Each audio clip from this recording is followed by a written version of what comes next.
इंद्रधनुष्य इंद्रधनुष्य इंद्रधनुष्य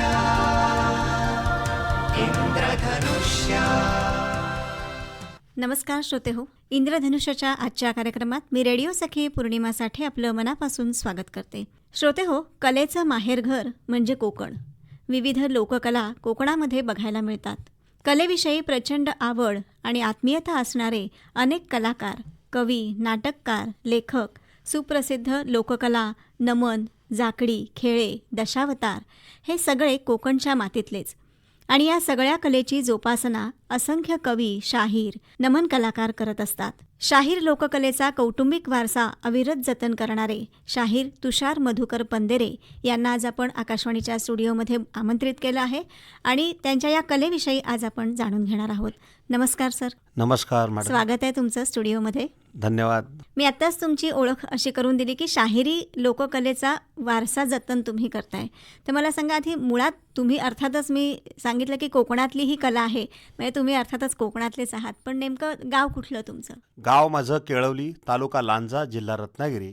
आणि माझं जन्मस्थान संगमेश्वर तालुक्यामधील मेघी वाजेवाडी या गावातलं आहे. तर माझे वडील वस्ताद महाराष्ट्र भूषण कोकण शाहिरी परिषदच्या माध्यमातून लाभलेले पुरस्कार असे माझे वडील मधुकर पंदेरे हे या केळवली गावचेच रहिवाशी. परंतु आपण कोकणस्थ असून सुद्धा पोटा पाण्यासाठी मुंबईमध्ये जातो. आणि माझे वडील BMC मध्ये सर्व्हिसला होते आणि म्हणून माझं शिक्षण 1ली ते 10वी मुंबईमध्ये झालेलं आहे, गोरेगाव आणि जोगेश्वरी या परिसरात. आणि 11वी आणि 12वी कारण या कलेची ओढ कारण माझ्या घराण्यातच आहे, माझ्या पंदेरे कुटुंबातच आहे, त्याच्यामुळे या लोककलेची ओढ असल्या कारणाने मी 11वी 12वी शिपोशी आठले विद्या मंदिर या ठिकाणी मी केलेलं आहे महाविद्यालयीन शिक्षण. अच्छा, आत्ताच तुम्ही म्हणालात की कौटुंबिक वारसा तुम्हाला या कलेचा आहे, तर त्याविषयी थोडंसं, ही कशी परंपरा आहे? नक्कीच. आमचं भाग्य आहे की माझे वडील लोकशाहीर मधुकर पंदेरे यांचे मोठे बंधू लोकशाहीर शंकर पंदेरे, त्यांचे 2 नंबर बंधू शिवराम पंदेरे आणि तुकाराम पंदेरे हे 4ही भाऊ शाहीर होते. आणि ही शाहिरी परंपरा मुळात त्यांच्या मामाकडून आली. त्यांच्या मामांचं गाव वाडगाव, तालुका लांजा. ही कलगीतुरा ही जी शाहिरी परंपरा आहे ही एक घराण्यापासून चालत आलेली परंपरा आहे. ज्याप्रमाणे आम्ही तुरेवाले म्हणून प्रसिद्ध आहोत. तुरेवाले म्हणजे नंतर घराणं आलं, ते आमचं घराणं मूळ गादी बाबू रंगिले घराणे. शीघ्र कवी गजापूर गावचे आमचे लोकशाहीर वासुवाणी मुंगळे, त्यांच्या माध्यमातून ही लोककला गोविंद गवळी यांच्या माध्यमाकडे आली. आणि गोविंद गवळी हे वाडगावचे असल्या कारणाने त्यांचे मामा म्हणजे माझ्या वडिलांचे मामा आत्माराम दाभोळकर आणि शांताराम दाभोळकर हे त्यावेळचे तमासगीर म्हणून फेमस होते. आणि तिथून बाळकडू या शाहिरी कलेचं आमच्या या पंदेरे शाहिराच्या घराण्यात आलेलं आहे. हा कौटुंबिक वारसा आहे आणि तो तुम्ही सुद्धा जतन करत आहात. हो हो हो. आता तुम्ही म्हणालात की तुरेवाले म्हणून तुम्ही, तुमचं घराणं त्यासाठी प्रसिद्ध आहे. तर शक्तीवाले आणि तुरेवाले असे 2 प्रकार सर्वसाधारणपणे सगळ्यांना माहिती असतात. तर नेमकं थोडं विशेषत्वाने सांगा की काय असतं त्याच्यामध्ये. बरं, खरं पाहायला गेलं तर शाहीर म्हटलं की सर्वश्रुत लोकांना डोळ्यासमोर येतो तो पोवाडा गाणारा, वीररस गाणारा किंवा एखादं छंदिक पोवाडा गाणारा. परंतु भेदिक शाहिरी ही अशी एक शाहिरी आहे की ती पूर्वापासून चालत आलेली आहे. फार पिढीजात कला आहे. जसं संस्कृती जपण्यासाठी किंवा आपले जे काही ग्रामदैवत आहे, आपली जी काही पौराणिक कथा आहेत, या पौराणिक कथेच्या मागे त्याचा एक हेतू असतो. कुठलाही इतिहास वाचा किंवा कुठलीही रामायण महाभारताची कथा वाचा, त्याच्यातून बोध घेण्यासाठी ही लोककला शाहिरी भेदिक कला म्हटली जाते. आणि मुळात भेदिक म्हणजे काय की भेद उकलून सांगणारं म्हणजे भेदिक शाहीर, म्हणजे आत्मज्ञान. कारण आपला हा मानव देह 184 योनी फिरून आलेला आहे. आणि मानव देह कशासाठी आहे तर तो सद्गुरू करून मुक्तीच्या मार्गाकडे जाण्यासाठी हा आपला जन्म आहे. आणि ह्याचं सादरीकरण करणं, ह्याचं स्पष्टीकरण करणं, ते गाण्यातून जे व्यक्त केलं जातं ते लोककला म्हणजे भेदिक शाहिरी लोककला आहे. भेदिक शाहिरी म्हणजे काय हे आता थोडंफार सगळ्यांना जे लक्षात आलंय, तर एक छोटीशी झलक आणि मग आपण पुढे वळू. नक्कीच नक्कीच. शक्तीवाले म्हणजेच कलगीवाले हे आदी माया पार्वतीची बाजू मांडतात आणि आम्ही तुरेवाले शंकराची बाजू मांडतो. असा हा दोघांचा खेळ आहे.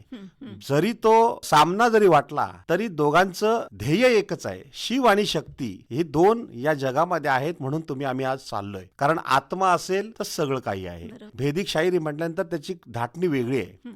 म्हणण्याची पद्धत वेगळी आहे. नाचाची म्हणजे आपल्या कोकणात जाखडी नृत्य आणि नमन लोककला ही सध्या फार प्रचलित आहे, पण त्याची मांडण्याची पद्धत, गाण्याची पद्धत वेगळी आहे. भेदिक शायरीची पद्धत अशा पद्धतीनं गणाला सर्वप्रथम आपण पुजतो, कारण आराध्य दैवत आपल्या महाराष्ट्राचं गणपती आहे. तर त्याला आळवण्यासाठी भेदिक शायरीत कशा पद्धतीनं गण म्हटला जातो तो मी सादर करतो थोडे. शिवहरा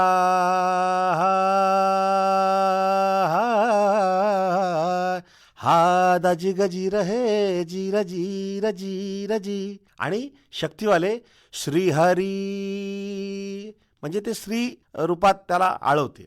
अशा पद्धतीने ही भेदिक शायरी सुरू होते आणि त्याच्यामध्ये गण असा गायला जातो. ओम नमो गणराज,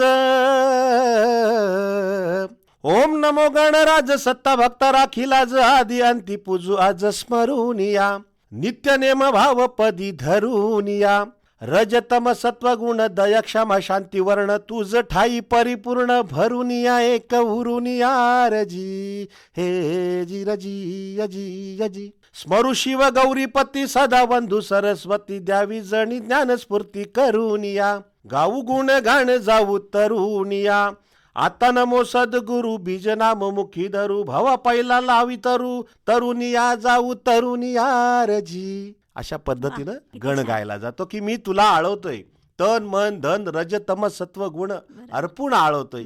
या भेदिक शायरीतील गण म्हणतात. अच्छा, किती छान.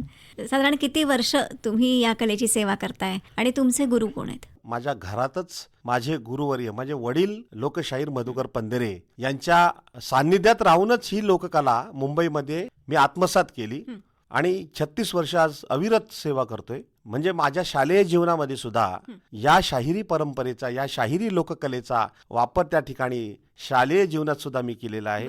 कारण त्यावेळी साक्षरता अभियान चालायचे. तर साक्षरता अभियान म्हटल्यानंतर पथनाट्य व्हायची मुंबईमध्ये. तर तेव्हा ज्या वेळी पथनाट्याची स्पर्धा असो किंवा एखादं उपक्रम राबवायचा असो, तेव्हा मी या शाहिरीचा उपयोग त्यावेळी सुद्धा केलेला आहे. अशी ही माझी परंपरा. लोकशाहीर मधुकर पंधरे माझे मोठे चुलते, जे या रत्नागिरी आकाशवाणीमध्ये त्यावेळी सुद्धा गायलेले आहेत, शंकर पंधरे यांचा वसा मला लाभल्यामुळे मी आज शाहीर म्हणून या समाजामध्ये वावरतोय गेली 36 वर्ष. बरोबर आहे. आणखीन कुठे कुठे तुम्ही म्हणजे महाराष्ट्रात किंवा महाराष्ट्राबाहेर कुठे तुम्ही सादरीकरण केलंय? वडिलांनी मला 1993 साली घाटकोपर येथील म्हणजे नाट्यगृह आहे तिथे, त्या ठिकाणी पहिल्यांदा मला स्टेजवर उभं केलं गाण्यासाठी. तेव्हा मी 12 वर्षाचा होतो. त्यावेळची माझी पहिली सुरुवात. आतापर्यंत कुठे कुठे कार्यक्रम केलेत? तसं पाहायला गेलं तर मी पूर्ण मुंबईमध्ये तर दामोदर नाट्यगृह, दीनानाथ नाट्यगृह, प्रबोधन ठाकरे, शिवाजी मंदिर या ठिकाणी आजपर्यंत मी कार्यक्रम करत आलोय. कोकणामध्ये तर अख्खा तालुका म्हणजे आमचं वडील माझे वस्ताद आहेत. त्यानंतर परंपरा असते ती, मी वस्ताद झालो. त्यानंतर माझे शिष्यमंडळी आज पोलादपूर तालुका म्हणजे रायगडतून सुरुवात होते पोलादपूर ते अगदी राजापूरच्या टोकापर्यंत आपले शिष्यमंडळी आहेत. अशा पद्धतीने या आपल्या 6 तालुक्यात कार्यक्रम माझे होत असतात. आणि खास सांगायचं, ही लोककला अगदी महाराष्ट्राच्या बाहेर करण्याचा योग मला आला 2015 साली चेन्नईमध्ये एका मोठ्या नाट्यगृहामध्ये. अरे वा. त्यावेळी मी तिथे शक्तितुऱ्याचा जंगी सामना केला होता आपल्या जाखडी नृत्याचा.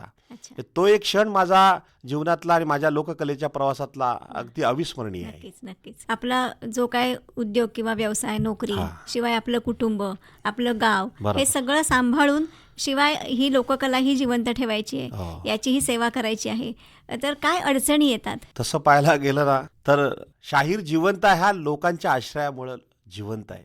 जरी राजाश्रय त्याला थोडा बहुत आता मिळतोय, परंतु कलाकाराला, कुठलाही कलाकार असू दे, तो या कला प्रवासात जात असताना अडी अडचणी भरपूर येत असतात. आज मी लोकशाहीर as a designer, me graphic designer आहे, परंतु मला लोककलेनं कधी स्वस्थ बसू दिलं नाही. त्याच्यामध्ये अडी अडचणी येत असतात, परंतु गुरुचा आशीर्वाद आणि आपली ही लोककला सदमार्गाकडे घेऊन जाणारी लोककला आहे. शेवटी बघा, नाण्याला 2 बाजू आहेत, तसे माणसाला सुद्धा 2 ऑप्शन असतात, पण आपण ठरवायचंय कुठल्या मार्गाने जायचंय. त्या पद्धतीनं आम्ही सदमार्गाने, सद्गुरूच्या आशीर्वादानं आम्ही आजपर्यंत व्यवस्थित आहोत. आमची फॅमिली आहे, माझ्या 2 मुली आहेत, माझी मिसेस पॅथॉलॉजिस्ट आहे. असा माझा संसारातला प्रवास सुद्धा अगदीच, शेवटी सुखदुःखही असतातच, परंतु त्या कृपेने व्यवस्थित चालू आहे. कोकणामध्ये भेदिक शाहिरी ही थोडीफार आता नामोनिशान मिटत चाललेलं आहे. ते त्या लोककलेला संजीवनी मिळाली पाहिजे याच्यासाठी प्रयत्न आम्हीही करतोय आणि नक्कीच आपल्या रत्नागिरी आकाशवाणीच्या माध्यमातून पोहोचेल अशी मी अपेक्षा धरतो. शाहिरीमध्ये आता तुम्ही म्हणालात तसं की शक्ती आणि शिव असा तुम्ही एक पौराणिक असेल तर तो विषय घेता, हो. पण आणखीन कोणकोणते विषय तुम्ही घेता? म्हणजे पारंपरिक आणि आधुनिक गोष्टी यांचा समतोल कसा आजच्या काळात साधला जातो? वेदिक शाहिरीच्या माध्यमातून आपला जो आध्यात्मिक ज्ञान आहे हे मांडण्याचा प्रयत्न त्यावेळेच्या शाहिरांनी केला. आधुनिक काळामध्ये ही लोककला जपत असताना लोकांना काय पाहिजे ह्याचा विचार करून त्या अनुषंगानं आताच्या चाली घडामोडी ज्या काय होत असतात समाजामध्ये तो विषय घेऊन ते गाणं रचलं जातं. आणि शेवटी हरिनामाशिवाय तरुणोपाय नाही. कलियुगामध्ये हरिनाम हे फार महत्वाचं आहे एवढं सांगून आपण ती लोककला आजपर्यंत टिकून ठेवतोय. रत्नागिरीमध्ये राजापूर तालुक्यामध्ये बऱ्यापैकी शाहीर आहेत, नाहीतर ही भेदिक शाहिरी कला कोल्हापूर राधानगरी या साईडला जास्त चालते, अजूनही चालते. तुषार सर, याचीही एक झलक होऊन जाऊ दे. नक्कीच नक्कीच. लोकशाहीर शीघ्र कवी वासुवाणी यांचं लिखित स्वरूप हे गाणं मी सादर करतो. वाकुनी घाल कणा गयमुना, वाकून घाल कणा, वाकून घाल कणा गयमुना, वाकून घाल कणा. त्रिवेणी संगमी करून आंघोळी, पंचतत्वाची घाली रांगोळी. पावेल मोद मदना गयमुना, वाकून घाल कणा. गुरु कृपेचे लेऊन अंजन, बसून न्याळी गाव निरंजन. पाहाशील योगी जना गयमुना, वाकून घाल कणा. पंचप्राणाची कर कुरवंडी, अमोल धन हे या नवखंडी. ओवाळी ज्ञान धना गयमुना, वाकून घाल कणा. योग कलाती योगी जनांची, आता सध्या योगाला फार महत्व आहे. योग कलाती योगी जनांची, कुंठित होईल मती मनाची. पाहिल वृंदावना गयमुना, वाकून घाल कणा. जन्मोजन्मीचा संचित ठेवा, सापडला कवी माझ्या वासुदेवा. आळवी जनार्दना गयमुना, वाकून घाल कणा. यामध्ये आमचे शीघ्र कवी वासुवाणी म्हणतायत की वाकलं पाहिजे, म्हणजेच समरस व्हायला पाहिजे. हा भाव आहे. ही पंचतत्वाची आपली कायाकुडी आहे, जे सद्गुरुचरणी लीन पाहायला पाहिजे. योग साधना व्हायला पाहिजे.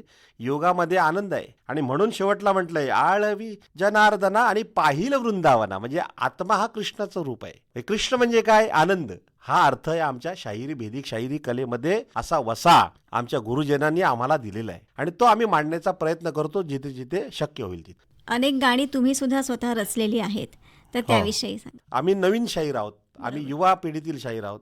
तर आम्ही काय पद्धतीनं लोकांना संदेश द्यायचा, कारण शाहिराचं कामच आहे की संदेश देणं, जनजागृती करणं. काही गोष्टी आपण पाळल्या पाहिजेत, कारण ही सृष्टी जर वाचली तर आपण वाचू. याच्यासाठी मी एक गाणं लिहिलं होतं. फोडला मायभूमीने टाहो फोडला. ही माझी मायभूमी आता सांगायला लागली, म्हणजे मायभूमीचं बोलणं काय आहे ते मी या माझ्या काव्यातून मांडलं. फोडला मायभूमीने टाहो फोडला, जाण खरा स्वर्ग वाचवा निसर्ग.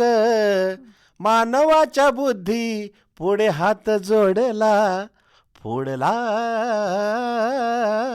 मायभूमीने टाहो फोडला. हे एक सामाजिक संदेश. खूप छान. तुम्ही मगाशी म्हणालात की तुमचे काही शिष्य सुद्धा यामध्ये आता तयार होत आहेत, तर तुमची शिष्य परंपरा कशी आहे, त्यांना तुम्ही कसे शिकवता तेही सांगा. मी जेव्हा मला वस्ताद वडिलांनी केलं त्यानंतर माझ्याकडे जवळजवळ 20-9 तरुण शाहीर माझ्यामध्ये सामील झाले. म्हणजे गुरु शिष्य परंपरा आहे आमची. कलगीतुराव समाज उन्नती मंडळ मुंबई लालबाग हे आपल्या पूर्ण कोकणाचं एक मातृमंडळ आहे आणि त्या मंडळाचा मी अगदी लहानपणापासून ती पायरी चढल्यामुळं मी त्या मंडळाशी निगडीत बरेच वर्ष आहे. आणि ज्यावेळी शिष्य परंपरा चालू होते तेव्हा गुरु शिष्य नाही, ती माळ घातली जाते आणि ते एक वचन दिलं जातं की मी तुरा पक्षाचा शिष्य झालोय म्हणजे मी तुरेवालाच म्हणून गाणार. अशा पद्धतीनं नवी तरुण युवा मंडळी आपल्याकडे आकर्षित होत आहेत. यातील एक नाव आवर्जून सांगेन, ढाकमोली गाव चिपळूण, शाहीर सचिन धुमक हा माझा एक पट्ट शिष्य आहे. खरोखर एक उत्तम लेखक आहे, उत्तम वगनाट्य लेखक कलाकार आहे, भारूड कलाकार आहे, शाहीर आहे, आवाज पहाडी आहे. असा एक शाहीर मला या ठिकाणी लाभलेला आहे. तसेच जितेश गुरव, महेश डोंगरकर, किरण शितप असे अनेक शाहीर आहेत. पोलादपूरचा रुपेश सकपाळ, राजापूरपासून अगदी भुवड कंपनी आहेत, पैकडे आहेत, असे अनेक शाहीर मला लाभलेले आहेत. त्यातील सचिन धुमक यांच्या लिखित स्वरूपात गाणं माझं अख्ख्या आपल्या रत्नागिरी जिल्ह्यामध्ये गाजतंय. ते जवळजवळ 8 वर्ष तरी झाली त्या गाण्याला. ते गाणं असं आहे, परशुरामाची ही भूमी हो, परशुरामाची ही भूमी स्वर्ग नगरी आहे, सोन्याची खाण माझी रत्नागिरी आहे, सोन्याची खाण माझी रत्नागिरी. हे माझ्या शिष्याचं गाणं आहे, पण मी भेद मानत नाही, तो मोठा आहे की तो छोटा आहे. पण त्या गाण्याचे जे भाव आहेत ते मी गायले आणि आज अख्ख्या महाराष्ट्रात नव्हे, अख्ख्या बाहेर देशात सुद्धा ते गाणं वाजते आणि या गाण्यामुळे आणखीन मला वेगळी ओळख प्राप्त झाली. बरोबर. आता शाहिरी ही कला सादर करताना किंवा आता तुम्ही जसं म्हणाल की तुम्ही सुद्धा कवी आहात, तर एक अभ्यास लागतो या सगळ्या गोष्टींसाठी. तर नेमक्या कशा पद्धतीने तो तुम्ही करता? मगाशी म्हटल्याप्रमाणे शाहीर जर घडायचं असेल तर मुळात आधी वाचन, वाचाल तर वाचाल अशी एक म्हण आहे. त्याच पद्धतीनं शाहीर आजकाल काय झालंय, नवीन युवा शाहीर नमनामध्ये सुद्धा असो 2 गाणी गायली की तो शाहीर झाला. तर शाहीर कशाला म्हणायचं? जो समाजाचं प्रबोधन करतो, डफ हातात घेऊन डफावर थाप मारून एखाद्याला जागा करण्याची ताकद, त्याला खरा शाहीर म्हटलं जातं. त्या शाहिराचा बाज असला पाहिजे, तो शाहिराची धाटणी कशी असावी, शाहिराची लेखणी कशी असावी, शाहिराचं समाज प्रबोधन करत असताना आपण आचार विचार आपण कशा पद्धतीने वागतोय, वर्तणूक आपली कशी आहे. कारण लोक सांगे ब्रह्मज्ञान आपण कोरडे पाषाण अशा पद्धतीचा शाहीर नसावा. आणि म्हणून शाहीर घडायचं असेल तर वाचन हे महत्वाचं आहे, किंवा वंशपरंपरागत गुरूंचं ज्ञान, तो गुरु सुद्धा तुल्यबळ पाहिजे. आणि मी खरोखरच मी स्वतःला भाग्यवान समजेन अशा घरात जन्मलोय की आज माझ्या वडिलांच्या वाचनातून जवळजवळ माझ्या घरामध्ये 450 ग्रंथ, कादंबरी, पुस्तकं 450च्या वर असतील कदाचित. माझ्या वडिलांचं वाचन फार दांडगं आहे, अजूनही ते वाचतात, अजूनही नवीन पुस्तक घेतात. आणि ही खरी शाहिरी कला जर टिकवायची असेल तर या सगळ्या माध्यमाचा आपल्याकडे पुरवठा पाहिजे, किंवा गुरुचा आशीर्वाद पाहिजे, गुरुची लेखणी पाहिजे. मी मगाशी म्हटल्याप्रमाणे माझे वडील तर आहेतच, पण आमच्या वासुवानी एवढं काही लिहून ठेवलंय की ते आताच्या घडीला पूरक आहे. असे आमचे घराणं आणि शाहिरी परंपरा आहे. आणि पण शाहीर घडायचं असेल तर आधी नम्र व्हायला पाहिजे. फडामध्ये गात असताना तो भाग असू दे, पण नम्र जो राहील तो खरा पुढे जाईल. बरोबर आहे. असं आहे. शिष्य परंपरेमध्ये महिला पण येतात का हो? तसं पाहायला गेलं तर महिला या प्रत्येक क्षेत्रात आहेत, परंतु कलगीतुराच्या मंडळामध्ये थोडंसं तफावत आहे. महिला सुद्धा आज वेगळ्या मंडळाच्या माध्यमातून पुढे आहेत. शाहीर कला, भेदिक शाहिरी कला सुद्धा कोल्हापूरमध्ये आज महिला सुद्धा गायला लागल्या आहेत, पोवाडे गातात. त्याच्यामुळे तो भाग आहे. तसं पाहिलं तर मी सुद्धा महिलांबरोबर कार्यक्रम केलेत, पण ते कलगीतुराचे केलेत. कलाकार हा कलाकार असतो, फक्त त्याचं आचरण मगाशी म्हटल्याप्रमाणे. जे नवोदित कलाकार यामध्ये येत आहेत तर त्यांना काय सांगाल? ही लोककला आज युट्यूबचं माध्यम आलंय, फेसबुकचं माध्यम आलंय, इंस्टाग्रामचं माध्यम आलंय. या माध्यमातून लोककला अगदी 7 समुद्रापार पोहोचली जाते आणि याचा उपयोग युवा कलाकारांना अतिशय चांगला होतोय. मी तरुणांमध्ये सुद्धा येतोय आणि जुन्यामध्ये सुद्धा येतोय, कारण हा मधला मी शाहीर आहे. कारण शाहिराला किंवा एखाद्या कलाकाराला नाव प्राप्त करण्यासाठी इतकं झिजावं लागतं, इतकं कष्ट करावे लागतात, ते आताच्या युवा कलाकारांना करण्याचीच गरज नाही. त्याच्यामुळं ते प्रसिद्धी लवकर येतात. ज्याच्याकडे कॅपॅसिटी ज्याची असेल, जो गायक सुंदर असेल आणि त्याच्याकडे देणारा किंवा कवी लिहिणारा चांगला असेल, तो लगेच पोचतो. फक्त एवढंच आहे की नम्र राहायला पाहिजे. आपण कोणापासून पुढे आलोय याचं भान ठेवलं पाहिजे आणि हवेमध्ये उडला नाही पाहिजे, तो जमिनीवरच राहायला पाहिजे, तर तो शेवटपर्यंत टिकेल. वाचन हे महत्वाचं आहे. जेवढं तुम्ही वाचाल, जेवढे विषय तुम्ही आत्मसात कराल, तर ते शब्द तुम्हाला सुचतील. कारण कवी होणं साधी सोपी गोष्ट नाही. जो न देखे रवी तो दाखवी कवी असं म्हटलं जातं. म्हणून काव्य आपण कुठल्या पद्धतीनं मांडतोय. आणि भेदिक शाहिरी म्हणा किंवा शाहिरी कलेतील काव्य जे असतं ते ध्रुवपदामध्येच कळलं पाहिजे विषय, तर पुढचा विषय लोकांना कळतो. आणि त्याच्यामुळे युवा शाहिरांनी खास करून मी विनंती करेन की मी सुद्धा एकदम मनापासून तडफडतोय की भेदिक शाहिरी कला टिकली पाहिजे, परंतु याच्या मागे जो जिजीर म्हणायचा जो भाग आहे हा आताच्या मुलांना किंवा आताच्या कलाकारांना जमत नाही. कारण भेदिक शाहिरी कला गायन करत असताना छातीत दम किंवा दम लागतो, तो दम पाहिजे. कारण ही लगट पद्धतीनं ही काव्यरचना आहे. आताची गाणी ही भावगीतावर किंवा आताच्या फेमस चालींवर गातो आपण, पण भेदिक शाहिरी करायची असेल तर त्याला दम लागतो आणि त्याला सराव लागतो. उदाहरण त्याच्यावर प्रश्न उत्तर ज्यावेळी होतात ना, तेव्हा एखादा विषय माझ्या वडिलांचा आहे, तो मी एक ध्रुपद ऐकवतो. सोमप्रभा कन्या थोर द्यावी कुणाला, सोमप्रभा कन्या थोर द्यावी कुणाला, पटवा उत्तर जनाला, आनंद होईल मनाला, रणाला यावे कबीराया. मी शक्तीवाल्याला बोलतोय. सांप्रदायी तुम्ही शाहीर उठा की गाया, विषयाची जोड तोड कराल कशी, भाषा बोला गोड गोड बोल मराठी अशी, जर कराल काढा ओढ तर पडाल फशी, रसिकांची मने रमवाया करावी कविता, अमर कीर्ती उरवाया कीर्ती कमवाया, जिर हा जिर हा जिर हे जिर जीर जीर जी. ही भेदिक कला हा विषय प्रश्नोत्तरीचा जंगी सामना होतो त्यावेळी अशा पद्धतीनं भेदिक शाहिरीमध्ये ही परंपरा अशा पद्धतीची गाणी गायली. तर त्याच्यासाठी भेदिक शाहीर जर बनायचं असेल तर हे ज्ञान पाहिजे. ही कला करत असताना हे गायन कसं करतात, स्पष्टीकरण कसं द्यावं. कारण भेदिक कलेमध्ये काव्यरचनेला फार महत्त्व आहेच, पण निरूपण करत असताना म्हणजे लोकांना समजून सांगताना ती सुद्धा आपल्याकडे प्रगल्भता असावी, तर तो भेदिक शाहीर म्हणून घडू शकतो आणि घडतायत. खास आनंदाने मी सांगेन, कोल्हापूर मधील शाहीर देशिंगे हे दोन बंधू आहेत, आज युट्यूब इंस्टावर फार फेमस आहेत. अगदी ते पोवाड्यापासून देवानंदजी माळी आज महाराष्ट्राचे ख्यातनाम शाहीर आहेत, त्यांच्या माध्यमातून त्यांची गुरुदीक्षा घेऊन आज भेदिकी कला जपतायत आणि पोवाड्याची सुद्धा कला जपतायत. जसं देवानंदजी माळी बुवा आपले शाहीर आहेत, त्यांचा मुलगा तो सुद्धा सुंदर या ठिकाणी, तशा पद्धतीने आपल्या कोकणातील कलाकारांनी घडलं पाहिजे अशी आपली अपेक्षा आहे. नक्कीच. एक सर्वसामान्य माणूस म्हणून आणि त्याच्यामधला एक कलाकार असताना तो एक माणूस, मोठा फरक आपल्याला जाणवतो. तर एकंदरीतच जगताना किंवा कलाकार म्हणून जगताना काय तुम्ही स्वतःमध्ये बदल, म्हणजे असं वाटतंय तुम्हाला की मी कलाकार आहे म्हणून असं आहे, काय सांगाल? नक्कीच आपण चांगला विषय मांडलेला आहे. कारण मगाशी मी म्हटलं की लग 84 योनी फिरून हा आपल्याला मानव जन्म मिळालेला आहे. मानवाला बुद्धी दिलेली आहे, मानवाला वाचा दिलेली आहे, मन दिलेलं आहे. ते वाचत असताना मी खरोखर भाग्यवान आहे. मी सामान्य माणूस आहेच, मी काय मोठा कोणी कलाकार नव्हे किंवा कोण मोठी व्यक्ती नव्हे, परंतु कला ही अशी आहे, कला ही जीवन जगायला शिकवते, कला ही मान सन्मान मिळवून देते. त्या कलेची आपण उपासना केली पाहिजे.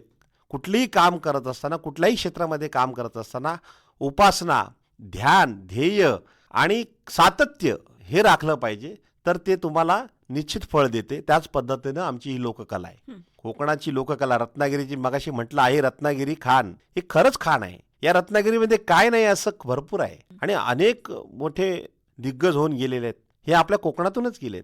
त्याच्यासाठी ही लोककला करत असताना मी फार समाधानी आहे. कारण समाधान, सुख हे समाधान मानण्यात असतं. हे आज मला मिळालं नाही, मी आज हे करू शकलो नाही, थोडंसं शल्य असतं, शेवटी माणूस आहे. परंतु समाधान ज्यावेळी या लोककलेमध्ये उभा राहतो, रंगमंचावर डफ हातामध्ये घेऊन, त्यावेळी तो परमानंदामध्ये असतो, सुखामध्ये असतो. आणि खरोखरच मी या सामान्य माणूस म्हणून जगत असताना, नोकरी धंदा करत असताना आज या लोककलेने अगदी मगाशी म्हटल्याप्रमाणे चेन्नई म्हणा, अख्ख्या महाराष्ट्रामध्ये म्हणा, पुण्यामध्ये म्हणा, कोल्हापूरमध्ये म्हणा, मला मान सन्मान या माझ्या वडिलांच्या आशीर्वादामुळे, माझ्या गुरूंच्या आशीर्वादामुळे वासोवाडी आणि खास करून रत्नागिरी तालुक्यातील कळजोंडी गाव जो पंचकृषी आहे, खंडाळा पंचकृषी, यांना मी कधीच विसरणार नाही मॅडम. कारण त्यांनी मला नावारूपाला आणलंय. शाहीर झराजीवीर, शाहीर अशोक निमरे, शाहीर सीताराम शिंदे, असे अनेक शाहीर आहेत. आमचे चोगले बुवा सुद्धा आहेत. ही नवीन तरुण पिढी आहे, चांगली शिक्षित आहेत आणि चांगले कवीसुद्धा आहेत. या सगळ्यांच्या सान्निध्यातून शाहीर तुषार पंधरे घडला आहे आणि म्हणून मी समाधानी आहे असं मी सांगेन. तुषार सर, तुम्ही पोवाडे सुद्धा खूप छान पद्धतीने सादर करता, तर एक जाता जाता अगदी एक पोवाड्याची झलक. नक्कीच. भेदिक शाहिरीच्या लोककलेचा वारसा मला लाभल्यामुळं डफावर थाप मारायची ही लहानपणापासून कला मी अवगत केली आणि सध्या पोवाडा म्हटल्यानंतर अगदी प्रचलित आहे सगळ्यांच्या क्षेत्रामध्ये. त्यामुळे मी पोवाडा शालेय जीवनामध्ये साक्षरता अभियान, एड्स जनजागृती यासाठी मी पोवाड्याचा शाहीर म्हणून शाळेमध्ये प्रेझेंटेशन केलं आणि ती तशी शाळेला पारितोषिक सुद्धा मिळवून दिली. आता पोवाडे म्हटल्यानंतर फार मोठे मोठे असतात, 1-1.5 तासाचे असतात. आपल्याला 5 मिनिटात किंवा 3 मिनिटामध्ये बसवला पाहिजे. त्यावेळी मी संदीप कानसे हे लेखक आहेत, दिग्दर्शक आहेत, त्यांनी सांगितल्यामुळे मी 5 पोवाडे असे त्यांच्या माध्यमातून मला अवगत झाल्याने लिहिले. मी त्यांच्यामुळे लिहिले. त्यातील एक पोवाडा मी सादर करतो. जरूर.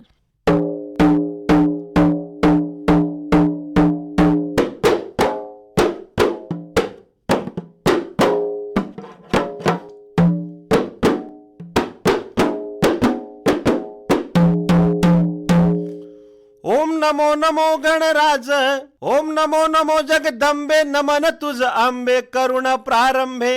डफावर थाप तुंतुन्यातान, डफावर थाप तुंतुन्यातान, डफावर थाप तुंतुन्यातान. शाहीर हा महाराष्ट्राचा प्राण, शाहीर हा महाराष्ट्राचा प्राण. शिवरायांचं गात गुणगान जी जी, शिवरायाचं गात गुणगान जी जी जी जी. धन्य शहाजी आणि जिजाई, धन्य शहाजी आणि जिजाई, होती पुण्याई आंबेच्या पायी, आंबेच्या पायी. जन्माला आले शिवबाबाळ, जन्माला आले शिवबाबाळ. दृष्टांचा कर्दन काळ, दृष्टांचा कर्दन काळ. बहुजनांचा प्रतिपाळ हो जी जी, बहुजनांचा प्रतिपाळ हो जी जी, बहुजनांचा प्रतिपाळ हो जी जी जी. स्वराज्याची हाती तलवार, वीर शमशेर शत्रूवर वार करीतो वार. संग जाधव धनाजी, लढले आमचे तानाजी. हे गड जिंकून पाणी पाजी रजी जी, वैऱ्याला जिंकून पाणी पाजी रजी जी. क्या बात आहे, खूप सुंदर. अशी ही पोवाड्याची गाणी मी सुद्धा रचलेली आहेत. वीर बाजीप्रभू, तानाजी असे पोवाडे मी म्हटलेले आहेत. आणि खास करून गेल्या वर्षी BMC माध्यमातून म्हणजे बृहन्मुंबई महानगरपालिका घनकचरा विभागाच्या माध्यमातून मला 25 कार्यक्रम मंडळाने दिले. त्या योजनेसाठी मला पात्र ठरवलं आणि ते मी सक्सेस कार्यक्रम केलेले आहेत मुंबईमध्ये. छान.